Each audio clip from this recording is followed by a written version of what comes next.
in the box. Recently, I was in South Carolina, and while I was there, I saw a century plant, and it was magnificent. It was 6 feet tall and about 6 feet across, and I said, I want one. So I picked up some of the small offshoot pups from that century plant. But at the same time, I said, those were in pretty bad shape. Let me buy one as well. And here is a nice little century plant that I bought offline because the zone that I'm in right now is zone 8B, and it can actually support these little guys. I've seen them growing in people's yards around here in this area.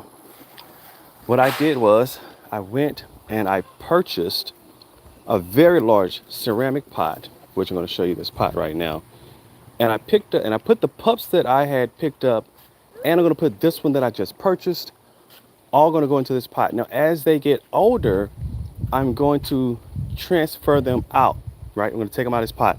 This pot also is filled with cactus and succulent soil.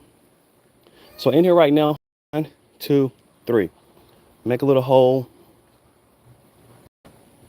widen that out. And I know that over time, these little guys are going to get way too big for this pot. That's fine. I'm going to transfer them out of this pot as they grow.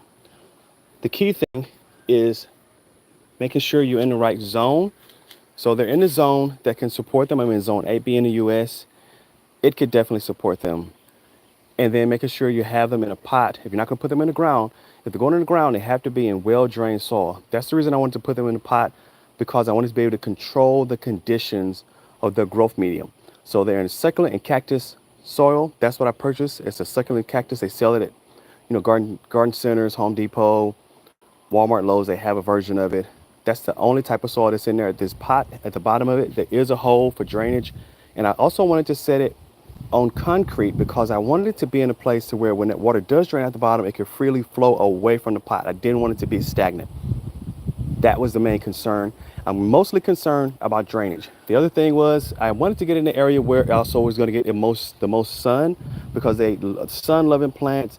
They need a lot of sunlight. We're talking about 8 to 10 hours of sunlight a day. This location provides that. I also did not want to put it under the awnings of this driveway, this carport, because I didn't want water to run off and run into the pot. I only want to be able to get rainwater and then dry out. They're succulents. They can handle the drier conditions.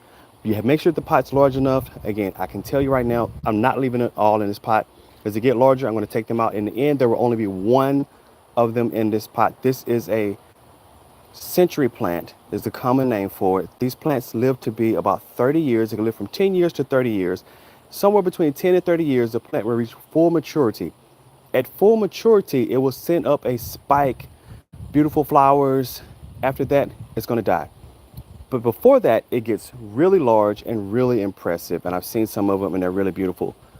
At the same time, they will also send off little shoots and produce more of themselves.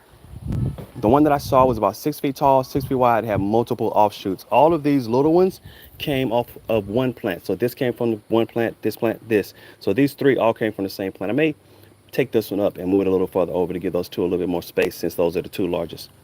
But those are the growing conditions for it.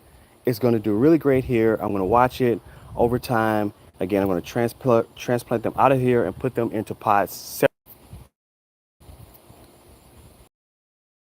Guys, just jumping on, showing you this. Drop down in the comments. Tell me what you think about this, because I think it's going to do really great over time. And of course, I'll keep you updated as it continues.